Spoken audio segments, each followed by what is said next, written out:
네, 뉴스의 이슈앤피플 시작하겠습니다. 오늘은 DSR 규제 강화와 관련해서 이야기를 나눠볼 텐데요. 세종대 경영학부의 김대중 교수와 함께하겠습니다. 어서 오세요. 예, 안녕하십니까. 네, 안녕하세요. 자, 정부가 스트레스 DSR, 총부채 원리금 상환 비율 적용 대상을 확대하겠다라고 밝혔습니다. 이 금융권의 주택담보대출까지 확대를 하겠다라고 밝혔는데 원래는 지금 7월부터 시행한다고 했다가 지금 2달을 미뤘어요. 9월부터 이제 시행이 되게 됩니다. 이걸 확대하게 되면 우리가 먼저 어떤 효과를 기대할 수가 있을까요? 예, 총부채 원리금 상환 DSR이라고 하는 것은 이름부터 굉장히 어렵습니다. 우리가 현재 집을 담보대출 받는 방법이 LTV라고 하는 것은 집값의 한 40%를 현재 대출을 받고 있습니다. DTI라고 하는 것은 자기 소득에 대비해서 대출을 받는데 평균 한 5배 정도 받습니다. 그러니까 연봉이 한 5배 정도가 자기의 대출이다 이렇게 보면 되겠고 예. DSR이라고 하는 것은 여기에 대해서 앞으로 향후에 오르게 되는 이자까지 감안해서 자기가 총 부채 원리금을 갚는 것까지 보겠다는 건데 저는 좀 반대입니다. 정부가 이렇게 DSR 규제를 확대하는 것은 우리나라 부동산이라든지 건설업 경기를 더 위축시킨다. 예. 저는 정부가 가계 부채를 줄이기 위해서 이렇게 DSR 규제를 확대하는 것은 맞지만 그렇게 좋은 방법은 아니라고 저는 보고 있고요. 2023년, 2022년 미국에서도 부동산 경기가 굉장히 갑자기 좋아졌을 때 미국의 연방정부가 선언을 했습니다. 시장 경제에 맡겨서 자연스럽게 하지 정부가 인위적으로 대출이나 건축 시장에 개입하지 않겠다 이렇게 선언을 했거든요. 저는 우리나라도 전체 가계부채의 은행의 연체율은 현재 0.4%밖에 안 됩니다. 제2금융권이나 프로젝트 파이낸싱에 대해서는 연체율이 한 10% 정도 되지만 우리나라는 평균 집값의 50% 정도 대출받았습니다. 예. 그래서 이렇게 은행권의 연체율은 한 0.4%밖에 안 되고 굉장히 안정되어 있고 전체 대출의 한 60%, 70%가 집을 담보로 대출한 것입니다. 그래서 그렇게 굉장히 그렇게 불안하진 않다. 과거에 일본은 집값의 120%를 대출해 줬습니다.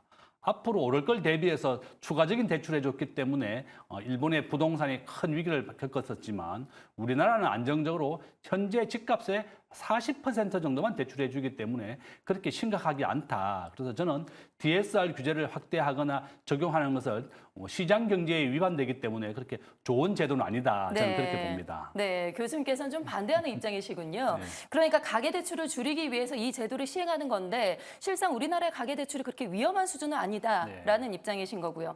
그런데 사실 말씀드린 대로 가계대출을 줄이기 위해서 이 제도를 시행한다라고 했는데 지금 규제를 앞두고 막차를 타려는 수요가 상당히 몰리면서 가계대출이 주택담보대출이 더 급증을 했단 말이죠. 네. 이렇게 되면은 지금 2단계 시행 전까지 가계대출을 가계부채 관리가 더욱더 어려워지는 것이 아닌가 싶은데요. 저는 아마 이제 미국이 기준금리를 금년 9월부터 내릴 예정입니다. 현재 0.25%를 내려서 앞으로 한 번 내지 2번 정도 내릴 것이다 보고 있고 우리 한국은행은 미국이 기준금리를 내리는 9월 이후에 한국도 따라서 내리게 됩니다.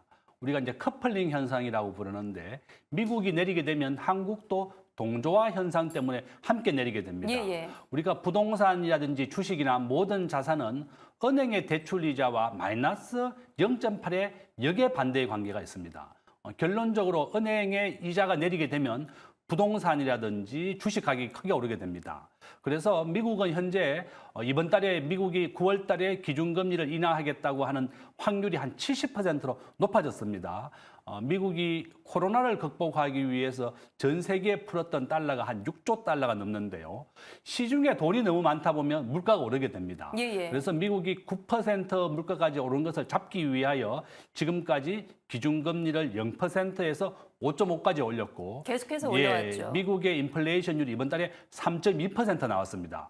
굉장히 안정되어 있고 2%가 올 연말까지 목표거든요. 그래서 드디어 미국이 기준금리를 인하하기 시작했고 금년도에 원래 미국의 연방준비원이 목표로 하고 있는 기준금리 인하는 4.6%, 내년에는 3.6%, 2026년에는 2.6까지 내리겠다고 이미 예고가 되어 있습니다. 네. 그러면 앞으로 우리나라도 자연스럽게 기준금리가 미국과 함께 인하게 될 것이다.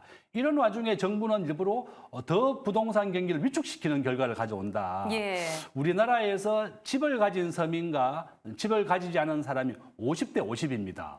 그러니까 집을 가진 사람들은 최소한 절반 이상을 제가 대출을 받아서 자가집을 마련해야 되는데 은행에서 이렇게 대출을 조인다 그러면 자가집을 마련할 수 있는 기회가 더 줄어든다.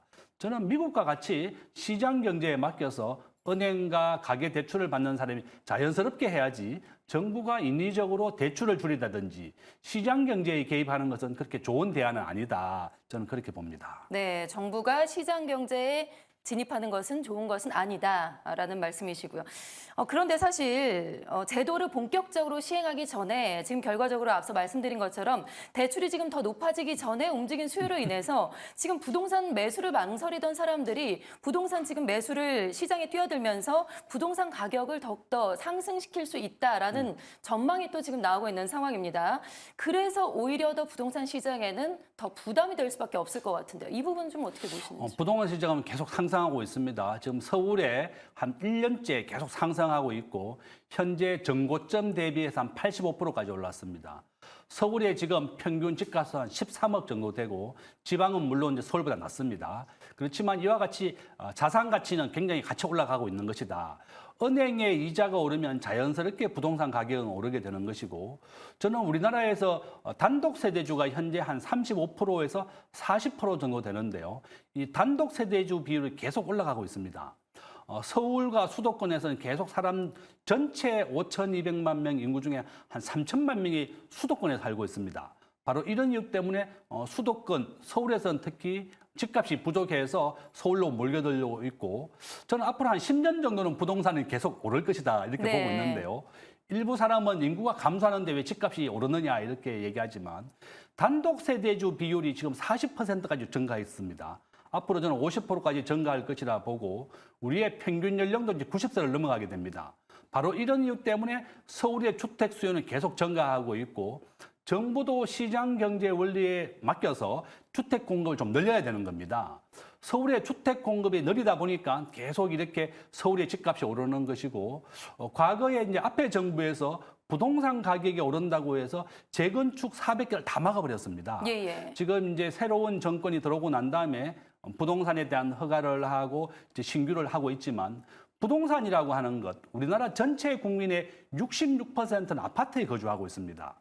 나머지 30%가 자가라든지 빌라, 주택에 살고 있는데 모두 다 부동산에 몰리는 이유가 전체 국민의 자산의 70%가 아파트고 부동산입니다. 바로 이런 이유 때문에 자연스럽게 증가하고 있는 것이고 우리가 국가 GDP라든지 삼성전자의 시가총액은 자연스럽게 물가 수준 이상으로 계속 증가하고 있는 것은 자연스럽다. 그러면 가계부채도 당연히 국가 GDP가 증가하기 때문에 늘어나는 것이지 이 가계부채가 증가한다고 해서 정부가 이렇게 시장 경제에 개입해서 강제적으로 대출을 줄이는 것은 좋은 대안은 아니다. 저는 네. 그렇게 봅니다. 예, 알겠습니다. 자, 그런데요. 한국은행이 이런 얘기를 했습니다. GDP 대비 가계부채 비율을 80%까지 줄이겠다라고 공언을 했는데 지금 그러기는 상당히 쉽지 않아 보입니다. 사실 가계대출이 보니까 2년 연속 줄긴 줄어서 지금 지난해 말 기준으로 한 93%까지는 떨어졌어요. 그런데 지금 금리가 다시 내려가면 다시 올라갈 가능성도 지금 많아 보이죠. 그래서 DSR의 적용 범위를 더욱더 확대할 수도 있다. 이런 얘기까지 나오는데 이렇게 되면은 뭐 가계부채를 다시 잠재울 수 있을까요? 저는 뭐 그렇게 예. 정부가 그렇게 강제적으로 DSR을 확대하고 가계대출을 줄이기 위해서 강제로 하는 것은 바람직하지 못하고 저는 미국처럼 시장 경제에 맡기는 것이 가장 좋고 예. 미국은 주택이 부족했을 때 건설업자들이 스스로 집을 많이 지어서 집값을 낮추었습니다.